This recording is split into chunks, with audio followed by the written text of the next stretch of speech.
So I'm going to use Fidel here for more content. I know he's tired of being memed on by the fighting game YouTube community, but he had this interesting tweet a couple days ago. Chun-Li is actually the worst something character I've ever played in my entire life. LMFAO. And this was a pretty funny tweet.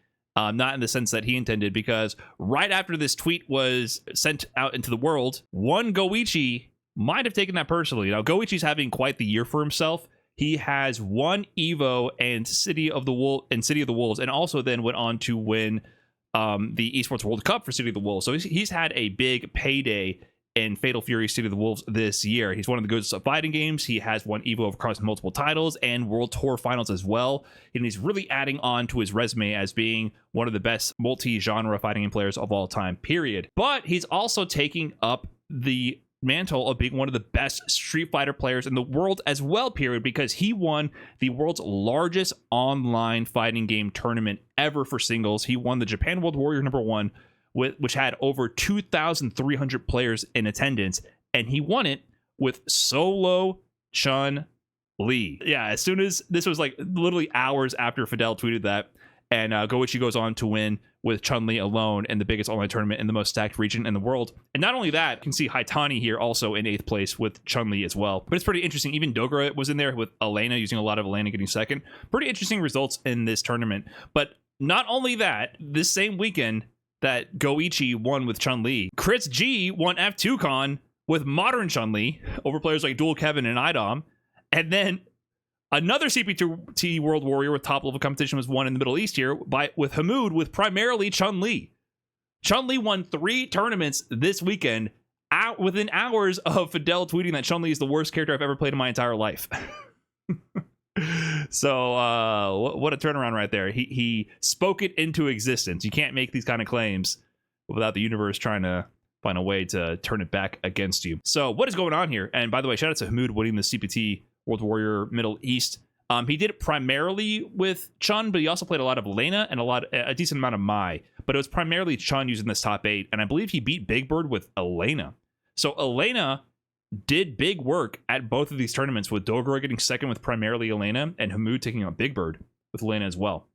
But the reason why I'm even bringing this up is because Hollywood Rob TV here had this point after the discussion around Goichi's win was stirred up. He said, I think fighting game players overvalue the importance of character choice, at least strength-wise. A character who fits you is more important than tier, especially in a pretty balanced game like Street Fighter 6. He goes on to clarify, pick a top tier is misunderstood. Pick the strongest character of the characters who fit you. If Sim is the best character in the game, but he doesn't fit you, you won't win with him. You'll win more with the 10th best character in the game if they fit you. Do we agree? Do we agree or disagree with one Hollywood Rob TV here? I think it's a pretty interesting topic. There's merit, some merit. I think there's some merit. Cold take, I agree. I mostly agree. But I do think this is an interesting perspective or an interesting take, because it reflects the genre at this moment in time for sure. Because we can look at historical data for this, right? Has anyone really won with low tier characters in these high stakes events? Like, look back to Capcom Cup history. Kakadu won with JP, strong character. Uma winning with Jury in Season 1.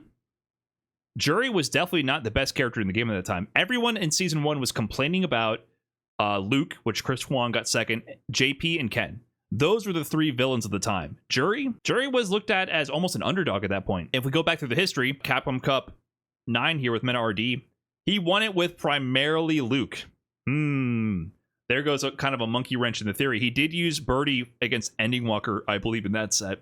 But Meta RD was the original poster boy for picking the character that most fits your style. In fact, he won in 2017 with Birdie, which many people considered not to be the strongest character in the game. People after Meta RD considered him to be very strong, and that was due to Meta RD showing the world the special techniques he had with like bullhorn pushback and other interesting techniques that no one was really exploiting at the level of Meta RD was at the time. But he was known for being the character specialist originally, and when he finally bounced back to being like the world champion 5 years later after winning his first Capcom Cup at the age of 18, he did it primarily with the #1 character in the game, Luke. Idom did it with Laura, but he also used Poison. Idom is another example of kind of a character specialist. Laura was not considered at this time, 2019, to be the best character in the game. Considered to be strong, but a very similar situation to Meta RD, I would argue. And you can see a lot of this throughout the history of like the Capcom Cups. Generally, strong characters win, but usually, or not usually, but every once in a while, you'll see characters that are good, but not considered the best. And usually character specialist character, like Birdie and Laura and Jury, kind of. Jury just was not considered the top 3 at the time. But there's also a lot of examples of the best characters in the game winning. JP is considered one of the best at this time. Rashid in 2018 was considered the best. NuckleDu won with primarily Mika in Season 1. A decent amount of Guile as well, but our Mika was considered the best character. Kazunoko winning with Yun at the end of Ultra. Best character, Ken. Yeah. Evil Ryu. Yeah. Like, a lot of these characters are arguably number 1 or at least top 3 or top 5. Not top 10. These are top 5 minimum characters at their time, right? And if we go back to Evo, if we look at the later years of Street Fighter, Mena RD winning with Blanca, that to me speaks to the character specialist in Mena RD. Now, he does have a revolving cast of characters just in case, but this is like a Birdie situation. Blanca, very strong character. Very strong character. However, is he top 5? Not exactly. But he provides a unique way for Mena RD to approach the game and to potentially have more tricks up his sleeve that other people might not be prepared for. Looking back at Punk winning with Cammy, Cammy's really good. Like in that season, you could argue she was top 5 for sure. Angry Bird winning with Ken, you could argue he's top 1. So usually you see mostly strong characters win. Kawano winning the final Evo for Street Fighter V with Colleen. Colleen was really good. Probably not top 5 at the end, but really strong character. So I would go that's kind of like a character specialist sort of route with Kawano winning with Colleen. So usually you see character specialists do decent at high level. Generally, it's like a top 5, top 10 minimum sort of pick. There are limits to this, even in Street Fighter 6. I think a big qualifying statement for Rob was like a top 10 character in a balanced game like Street Fighter 6, which is balanced a lot by universal mechanics. However, are we going to see like a Lily player win an Evo or Capcom Cup? Chakotay had a lot of success with Lily, probably the most success of any Lily player by winning Combo Breaker 2024, I believe it was. It might have been 2025. 2024, yes. With Lily right when Season 2 released, and that had over 1,600 entrants in it. However, this was not like an international CPT tournament. It was like a really big NA tournament, and he won with Lily. However, the people often consider Hibiki to be the best Lily player in the world. He hasn't won any of these major championships. You don't expect to see Lily in top 8 of Evo and top 8 of Capcom Cup. And if we look at some statistical numbers here, always from Cat Cammy the Goat here, you can see with the Japan World Warrior #1, people were using Chun-Li as a talking point for saying being a character specialist and fighting with your not top 1 character is effective. I honestly think that Chun-Li's is a little underrated in the West. I have spoken about that even before Goichi won. And before Goichi won this tournament, a lot of the Japanese players were talking about how strong they think Chun-Li is. And now they're starting to see more and more results to back up those claims. There was 3 Chun-Li's in the top 32. In the second tier of representation in top 32, only second to Mai with 4 players in the top 32.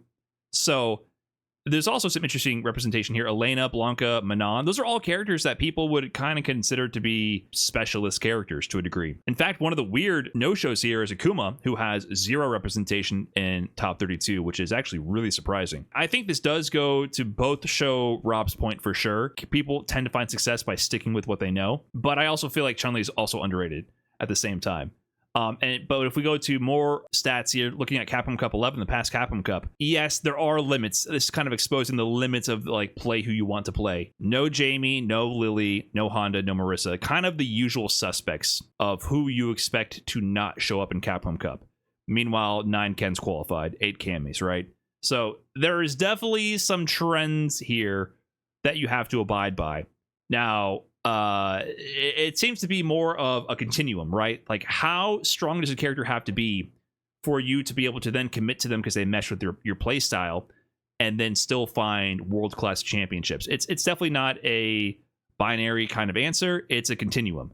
But there's definitely a limits generally what we've seen at the highest level of fighting game competition. You'd be hard-pressed to find a single example of a character by the community considered to be trash winning a major championship. Just the odds become too stacked against you over time. And in fact, it depends on the game, right? So if you go back to other games, let's go back just to the previous Street Fighter. This is Punk's final tier list for Street Fighter V, and I think this brings up like the evidence to Rob's point here. This is a pretty well agreed upon tier list. I feel like Juri, though, in S tier, that's kind of crazy looking at this now.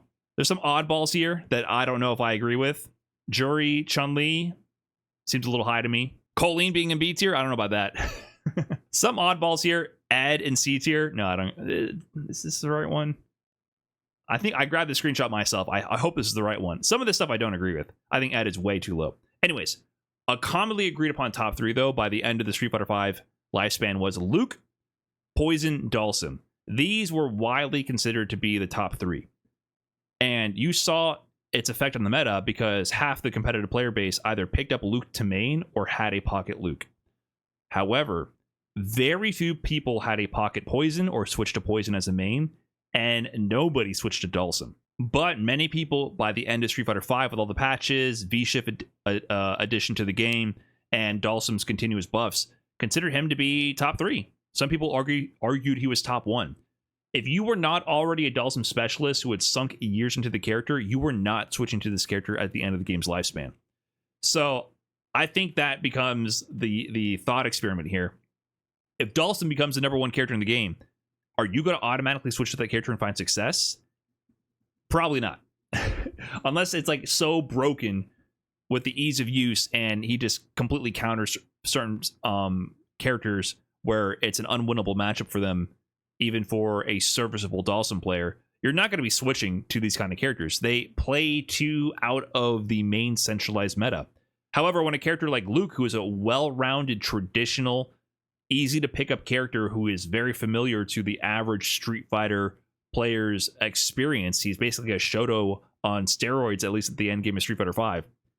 Everyone's going to pick that character and potentially find success, like Mena RD, who picked up Luke and then won his second Capcom Cup. It always depends, and it also depends on the balance of the game, because at the end of Street Fighter V, no one was going to pick E Honda or Nash and win Capcom Cup or win EVO. That was not going to happen. I'm sorry, it just wasn't. You're going to have to climb the tier list a little bit to get those consistent wins, or add a lot of pocket characters to make that work. And if we go even further back, let's look at a Third Strike, for example. Let's go through the EVO history of Third Strike, a game notorious for its dominant and oppressive top tiers. EVO 2003, KO wins with Yun over Daigo's Ken. 2004, KO wins with Yun over Daigo's Ken again. 2005, Nuki wins with Chun-Li over Justin Wong's Chun-Li. 2006, Nitto wins with Yun over Issei's Yun.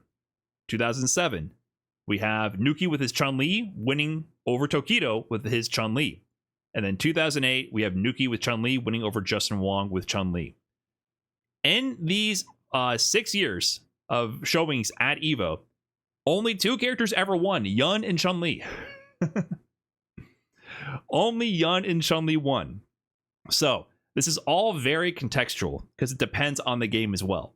In Third Strike, just because a character maybe Hugo meshes with you, and maybe you can make a big viral moment out of your run at EVO.